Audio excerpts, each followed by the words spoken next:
أشهد أن لا إله إلا الله وحده لا شريك له وأشهد أن سيدنا محمدا عبده ورسوله سبحانك لا علم لنا إلا ما علمتنا إنك أنت العليم الحكيم ولا حول ولا قوة إلا بالله العلي العظيم اللهم لا سهل إلا ما جعلته سهلا وأنت تجعل الحزن إذا شئت سهلا ربي يسر ولا تعسر ربي تمم بالخير أما بعد. Pertamanya kita memanjatkan setinggi kesyukuran pada Allah Subhanahu Wa Taala ya, pada pagi yang barakah ini dapat kita waktu duha ini dapat kita bertemu dalam Facebook Imam Muda Hasan ni dan untuk siri jiwa tenang yang pertama ini kita nak sebut tentang satu tajuk pergantungan hamba ya. Ini yang kita nak bincangkan pada pagi ini. Dan insya-Allah ya, mudah-mudahan Allah mengizinkan saya untuk berkongsi dengan semua ya sahabat-sahabat, tuan-tuan dan puan-puan pada setiap hari insya-Allah. Saya cuba untuk istiqamah dan saya harap tuan-tuan puan-puan juga ya dapat istiqamah bersama dengan saya. Ya. Jadi insya-Allah pada esok hari kita akan masuk pada siri jiwa tenang 2, pada hari yang berikutnya siri jiwa tenang 3 dan insya-Allah kita akan mula sekitar jam 10 pagi pada setiap hari ya. Melainkan kalau saya ada urusan yang terdapat nak dielakkan ya. Contohnya mungkin hari raya mungkin tak dapat lah kan, ataupun mungkin saya ada perkara-perkara yang tak dapat dielakkan, ada program-program ya di luar, maka mungkin saya akan maklumkanlah tak ada siri jiwa tenang tu. Jadi ini untuk kita pada pagi ini ya, kita mulakan dengan siri jiwa tenang yang pertama ya. Dan sebelum tu saya nak perkenalan lah semua yang menonton live ini ya. Terima kasih kepada yang menonton ya, Zabira Haji Wajil ya, terima kasih Puan Sabariah ya, kemudian Syarifah Radiyah. Boleh bagi tahu daripada mana mungkin daripada Singapura, barangkali ada dari Brunei. Dan saya nak tanya juga, suara saya jelas tak? Boleh komen tak suara jelas sekali. Saya nak tahu dua benda. Yang pertama, suara saya jelas. Yang kedua, saya nak perkenalan sedikit sebanyak sebelum saya teruskan sesi ini. Saya tak ambil masa lama, saya cuba untuk dalam sekitar 30 minit je ya. Tengok pada keadaan, tapi saya cuba untuk 30 minit kita bersiaran. Kemudian Siti Zaliha Zaini, Sofia Abu Bakar, Miskiyah binti Masrami daripada Singapura ya. Oh, masya-Allah. Miskiyah, kemudian daripada Singapura ada alhamdulillah Syida Makno ya, Masnah Rahman, kemudian kemudian dari Seri Kembangan ya. Siti Zaliha Zaini. Okey, baik. Okey, baik. Suara jelas ya, terima kasih. Daripada Terengganu ada, daripada Singapura ada, dari Ceras Finas Rosli dari Singapura ya, Nur Lelawati, oh banyak daripada Singapura. Dari Subang Jaya ya, Nur Rizalina ya, Nur Khamsilawati, Nazariah daripada Ipoh ya, akak daripada Ipoh, Syida Makno daripada Penang ya. Masya-Allah. Baik, Kasih Laila, Waalaikumsalam warahmatullahi. Semua yang memberikan salam sejauh Waalaikumsalam warahmatullahi ya. Daripada Kepala Batas, makcik daripada Kepala Batas ya, Puan Jadah daripada Kepala Batas. Daripada Senawang, Syikin Ibnu Hashim. Jadi tempat yang kita kata scattered kan, daripada JB ada, daripada Ipoh, Cik Ain daripada Ipoh ya, merata lah ya. Jadi ini kita kata kelebihan bila mana kita menggunakan alam maya ni, sebab kita dapat berukhuwah ya, walaupun berjauhan ya. Baik. Pada pagi ini insya-Allah kita nak sebut tentang siri jiwa tenang yang pertama ni, iaitu pergantungan hamba. Dan apa yang saya nak bincangkan, apa yang saya kongsikan hari ini, esok dan seterusnya, saya banyak merujuk pada kitab Al-Hikam ya.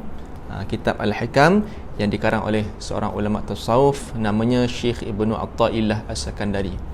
Jadi bila kita sebutkan tentang jiwa tenang, tentang kebahagiaan ya, tentang ketenangan, maka ia tak lari daripada perbahasan ilmu tasawuf.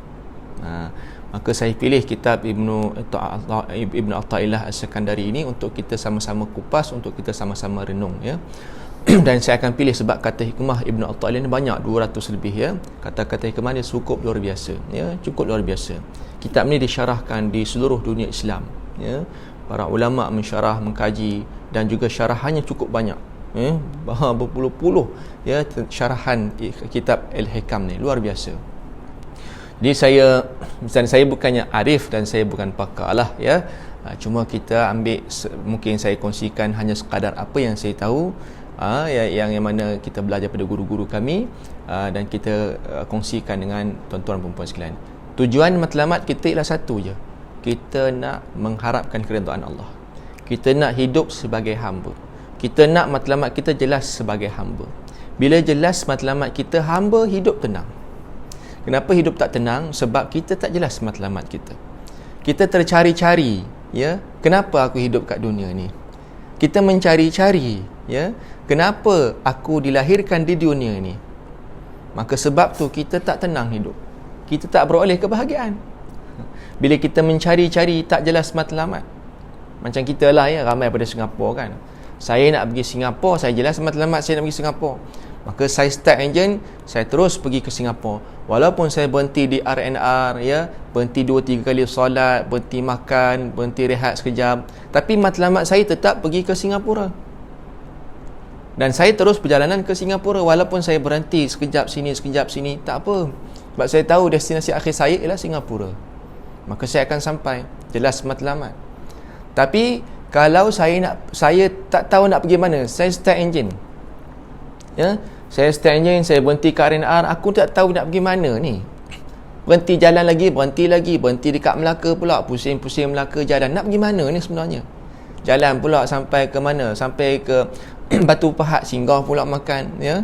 Makan pula nasi kari 40 nasi kari kambing 40 hari. Berhenti makan pula. Siapa pernah pergi makan nasi kari kambing 40 hari? Ya Allah, sedap, ya, sedap. Masya-Allah. Orangnya pun saya tahu, tokenya pun sangat pemurah, ya. Sebab tu Allah luaskan rezeki tokey dia ni kan. Saya memang sedap makanan dia. Boleh pergi, ya. Saya bukan promote, tak ada kepentingan pun, tapi memang, ya, orangnya pun, tokeynya pun sangat baik, ya. Ya, pergi singgah makan nasi kari kambing 40 hari dekat Johor kan. Dekat mana ya tu? Saya tak ingat belah mana kan. Lepas tu berhenti JB pula. Last kali saya sampai Singapura. Sampai. Tapi saya tak tahu saya nak pergi Singapura ni untuk apa. Ya, jadi itu kita kata contoh, ya. Bila mana kita tak jelas matlamat hidup kat dunia. Ya, kita kerja, ya, tak tenang sebab tak tahu apa aku ni hidup untuk apa. Ya, naik pangkat pun tak tenang juga sebab tak tahu hidup untuk apa. Kan? Dapat rumah banglo pula, ya. Sepatutnya kita kata tenang hidup kan. Tapi aku ada banglo ni untuk apa? Dapat beli kereta baru, ya Allah, rezeki. Tapi tak tahu untuk apa. Kan? Ramai anak, ramai cucu, naik pangkat, ramai followers, contoh, ya. Disegani orang tapi tak tahu matlamat untuk apa. Dikenali orang hebat dia, tapi tak tahu untuk apa. Hidup tak tenang walaupun orang nampak hebat, tapi dalaman tak tenang sebab kita tak tahu destinasi kita apa.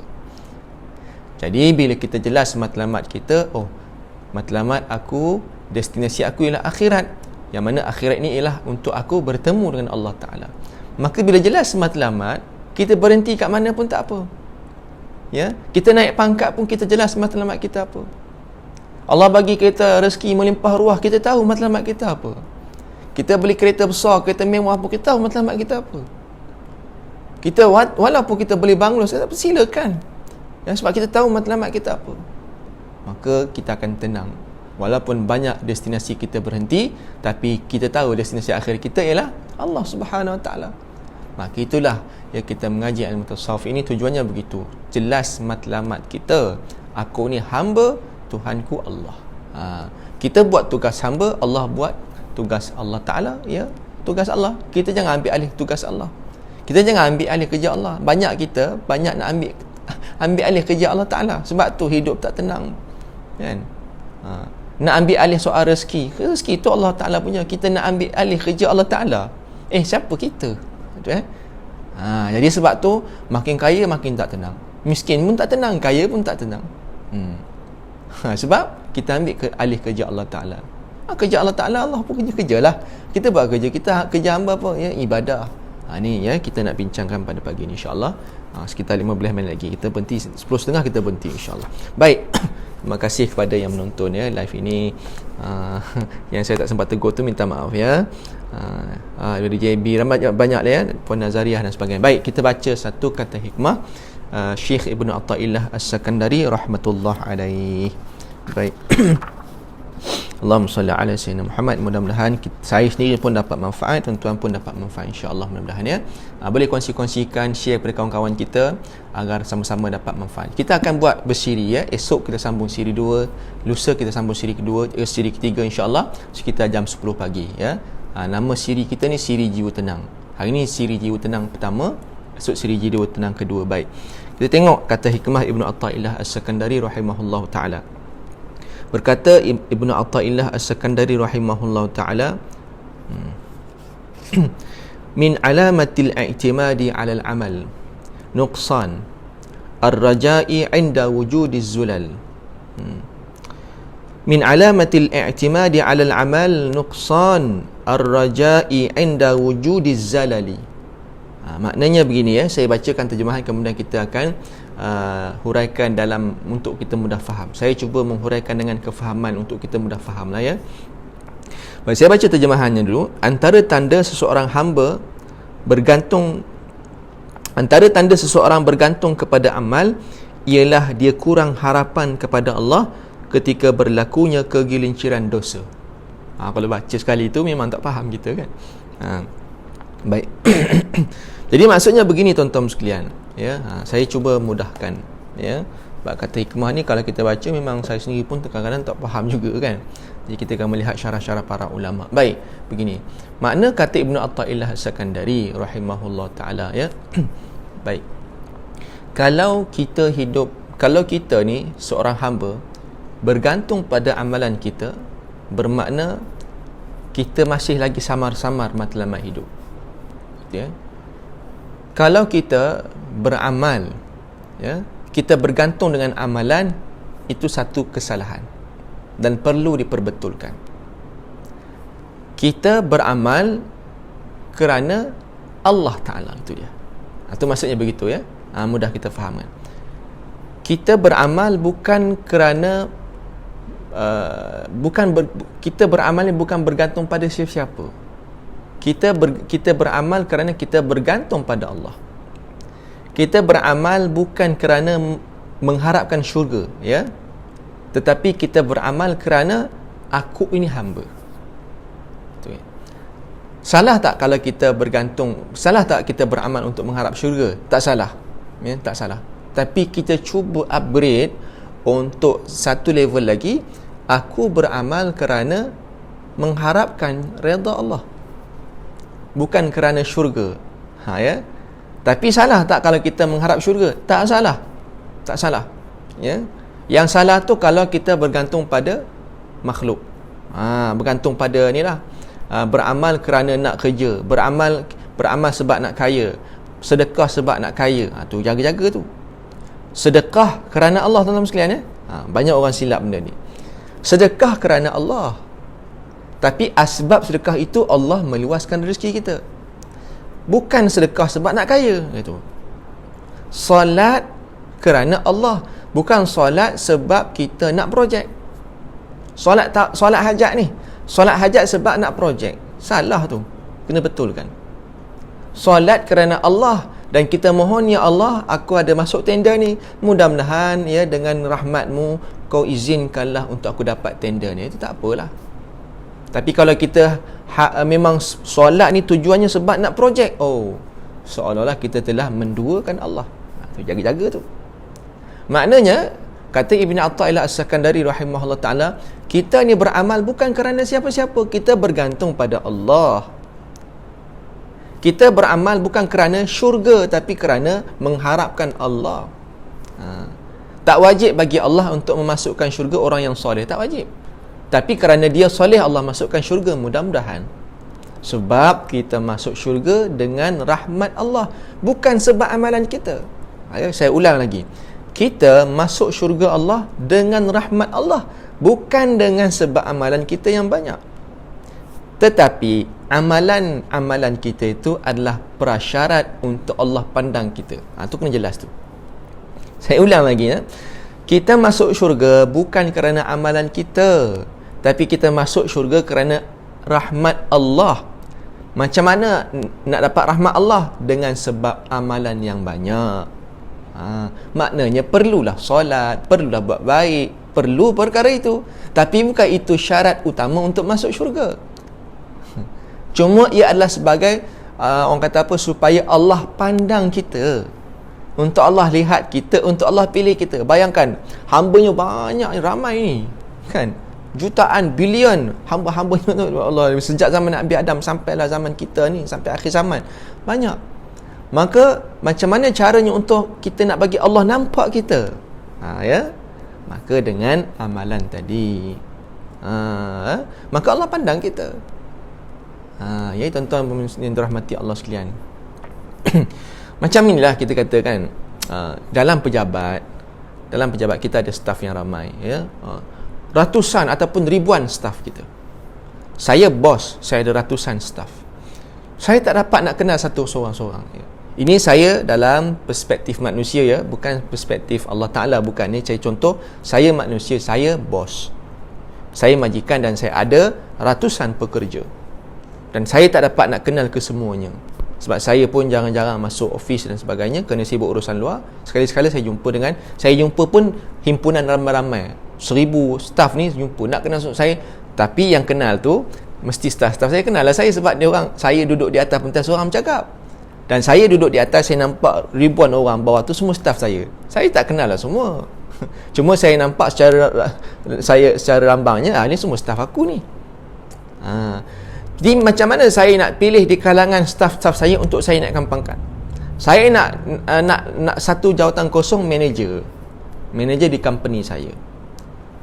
Saya punya pekerja dah berhenti seorang, manager berhenti. Saya nak lantik seorang manager baru. Macam mana saya nak pilih? Saya akan pilih siapa yang saya suka. Saya akan pilih siapa yang saya rasa dia boleh diharapkan. Ini ramai ni, 1000 staff saya pilih seorang je. Jadi kita kena jadi yang seorang itu. Maknanya di kalangan 1000 orang tu mesti ada hasrat, ada niat supaya bos nampak aku. Maka cara macam mana? Dia perform kerja dia. Dia baik-baik dengan saya, dia selalu jumpa dengan saya ya, dia bantu saya, dia tanya khabar saya ya, dia selalu jumpa saya, selalu bincang dengan saya ya, selalu bersapa dengan saya. Ini bukan bodek ya, memang nampak macam bodek pun kan, tapi manusia pun tengok ya, manusia begitu. Maka saya suka dengan dia. Saya tengok dia perform kerja, bukan hanya dia bodek je, tapi memang bagus kerja dia. Buat kerja bagus, punctual, kemudian ya, perform everything okay, semua bagus. Maka saya nampak dia dalam 1000 orang, saya nampak satu yang saya harapkan dia. Saya pilih dia. Maka dia naik pangkat. Begitulah tuan-tuan, saya buat contohnya supaya kita faham. Oh, ramainya hamba Allah Ta'ala ni. Kita nak syurga, nak. Macam mana Allah nak pilih kita? Tu. Maka kita kena nampak, supaya Allah nampak kita. Bagaimana nak bagi Allah nampak kita? Tu kita beramal.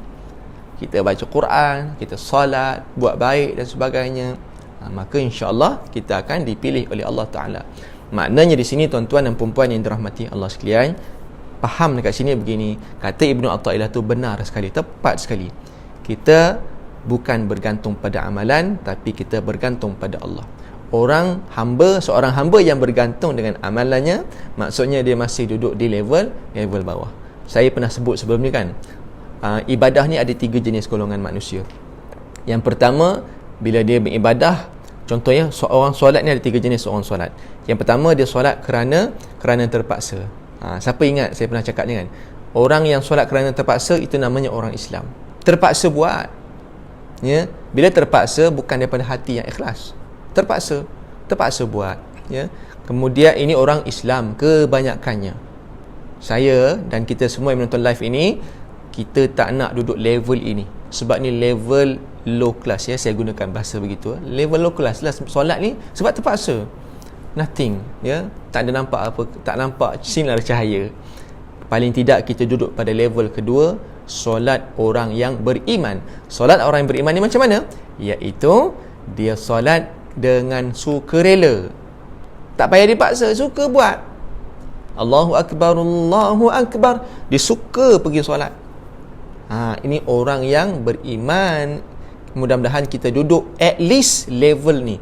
Saya tak nak yang tonton live ini, saya dan kita semua tak nak duduk level pertama, solat sebab terpaksa. No, please, no, ya. Tak ada apa-apa, solat ni macam zero, tak nak. Walaupun solat betul lah, memang, ya, buat maksiat pun kena solat juga, tapi jangan sampai bila-bila duduk level tu je. Okey lah, dulu kita memang duduk level tu, tak apa, it's okay, ya. Yang lepas-lepas, sekarang ni, ya, today and tomorrow, day after tomorrow dan seterusnya, kita nak duduk level orang beriman, solat sebab sukarela at least.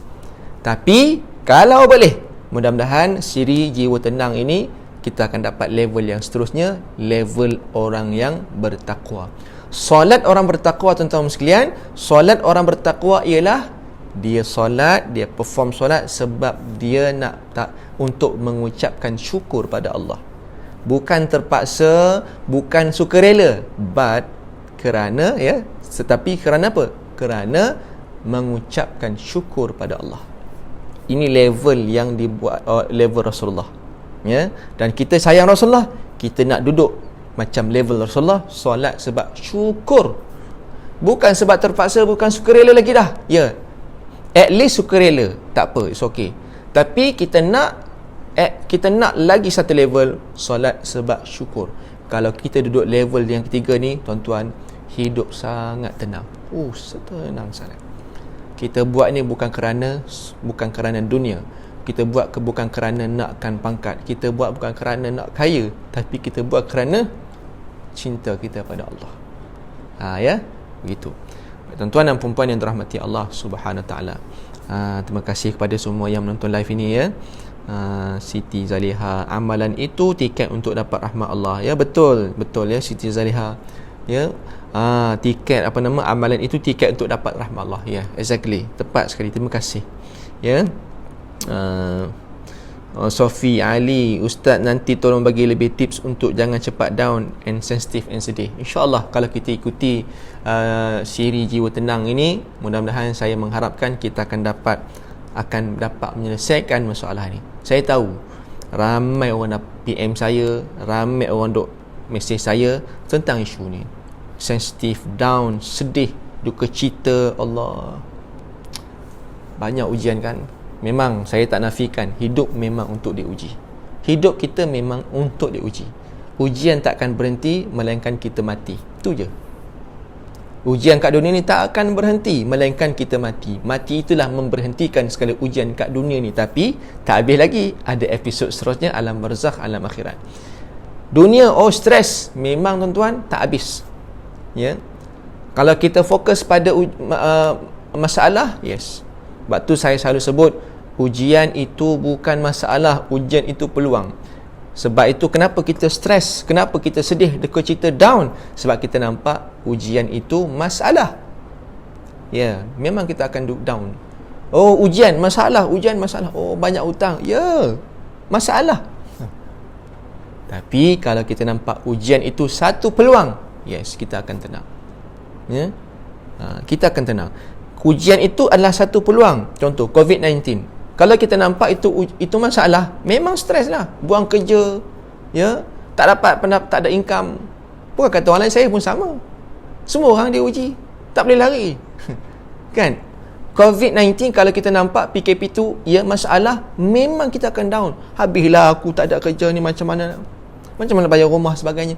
Tapi kalau kita nampak ujian itu satu peluang. Tengok, ya, ada suami isteri yang bagi tahu, Ustaz, tak sangkalah, ya, suami saya tak pernah jadi imam. Daripada PKP ni, tiba-tiba suami saya jadi imam. Tengok, itu peluang kan? Peluang suami jadi baik. Ustaz tak sangka selama ni suami saya tak pernah dalam rumah kami ni baca hadis Nabi, buka buku agama suami baca, tak pernah. Tapi hari ni hari pertama suami saya dibuka buku hadis, dia baca hadis, mengalir air mata saya. Ya Allah, begitu besarnya hikmah PKP. Yes, sebab ujian itu peluang nak jadi baik. Ya, saya faham. Saya pun bukan, semua orang banyak ujian, tapi jangan sampai ujian itu menjadikan jiwa kita resah gelisah. No. Ya, insya-Allah kalau kita ikuti siri jiwa tenang ini hari esok dan seterusnya, saya mengharapkan saya dan kita semua akan dapat naik level orang yang bertakwa, insya-Allah. Wallahu taala alam. Saya rasa cukup sekadar tu, insya-Allah. Kita dah lebih kurang 10.30. Ya. Dan dan tuan-tuan dan puan-puan yang dirahmati Allah Subhanahu taala sekalian, boleh follow saya di Telegram saya yang saya telah pinkan di ruangan komen, ya, itu Telegram saya Ustaz KRT. KRT ni maksudnya kebahagiaan rumah tangga. Saya akan kongsikan tips-tips rumah tangga di situ, ya, bukan saja rumah tangga tapi sebenarnya bagaimana kita nak menjadi hamba Allah yang bahagia, insya-Allah. Kemudian ada tak siapa-siapa nak saya kongsikan tentang formula hidup tenang, ya?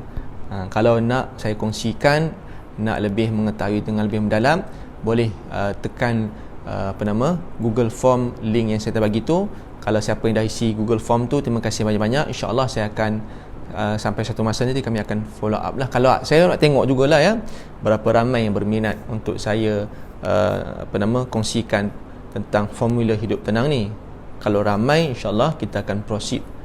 Setakat ni saya pun belum pasti apakah saya benar-benar nak buat, ataupun tengok pada sambutan. Kalau sambutan menggalakkan, ada sesiapa yang nak ke saya kongsikan tentang formula hidup tenang, ataupun tips-tips panduan untuk kita mendapat hidup yang tenang walaupun kita banyak ujian rumah tangga, ujian kerja. Kalau siapa-siapa nak, siapa yang berminat, boleh tekan isi form yang saya dah isi, yang saya letakkan di ruangan komen pin tu, boleh isi dekat situ, insya-Allah. Dan saya nak tengoklah kalau ramai yang nak berminat, insya-Allah kita akan proceed. Kalau saya tengok macam suam-suam begitu, saya kata tak apalah, kita tak perlu teruskan, ya. Baik, ada sesiapa yang berminat ke kalau saya nak kongsikan tentang formula hidup tenang, tips panduan untuk hidup tenang, ya? Kalau ada, cuba komen. Kalau kotlah, ya, nak Ustaz, Ida Nazri kata nak, boleh isi dekat form yang saya dah letakkan di ruangan komen, ya. Zamnina, insya-Allah, ya, nak. Okey, Norianti, terima kasih. Kalau nak tu saya tengoklah kalau ramai. Kalau tak ramai, saya mungkin tak proceed lah, sebab saya bagi tahu, saya selalu sebut, ya, saya tak nak buang masa saya, dan saya tak nak buang masa tuan-tuan sekalian, ya. Kita akan hargai orang yang betul-betul nak saja. Sebab saya dah belajar sebelum ni, kan. Saya kongsikan tentang apa yang saya tahu, ya, pada orang yang tak betul, saya buang masa saya. Sebab hidup kita ni masa sangat singkat. So saya tak nak buang masa saya tak nak buang masa tuan-tuan sekalian, ya. Saya tak paksa, tapi kita tak nak buang masa, ya. Sebab pengalaman saya banyak, saya buang masa sebelum ni, kan. Kita bagi pada orang yang tak hargai.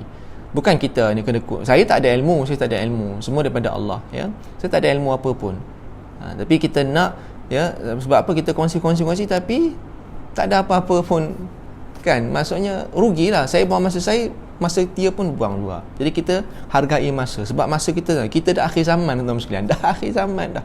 Bila-bila Dajjal nak datang, bila-bila, ya. Tanda akhir zaman semua dah banyak dah, ya. Tanda akhir zaman, tak tahu lah kita ni dah duduk tunggu Dajjal keluar, tak tahu bila, ya. Kalau kita masih dalam keadaan masih tercari-cari tu, mudah-mudahan tidak lah, ya, insya-Allah. Wallahu alam. Terima kasih yang ramai yang kata nak tu. Mudah-mudahan saya cuba pertimbangkan, dan kalau boleh isilah Google Form tu untuk saya fikirkan semula, ya. Wallahu alam. Terima kasih pada semua. Kita jumpa esok pagi dalam jam 10 pagi, insya-Allah, ya, sekitar jam 10 pagi, siri Jiwa Tenang 2, insya-Allah. Dan tajuknya esok, insya-Allah saya akan bagi tahu. Okey, jumpa kita esok pada pagi jam 10 pagi, insya-Allah. Sebar-sebarkan, bagi tahu kawan-kawan, ya, dan tuan-tuan pun boleh set reminder 10 pagi, insya-Allah, bersama saya dalam siri Jiwa Tenang 2, insya-Allah. Wallahu alam. Terima kasih pada semua yang saya tak sempat baca komen. Terima kasih banyak-banyak. Barakallahu fikum. Saya doakan kita bahagia, ya, kita tenang. Allah buka jalan keluar kepada kita, insya-Allah, ya. Wallahu taala a'lam. Aqulu qawli hadza wa astaghfirullahal azim li wa lakum. Wabillahil hidayah wat taufiq.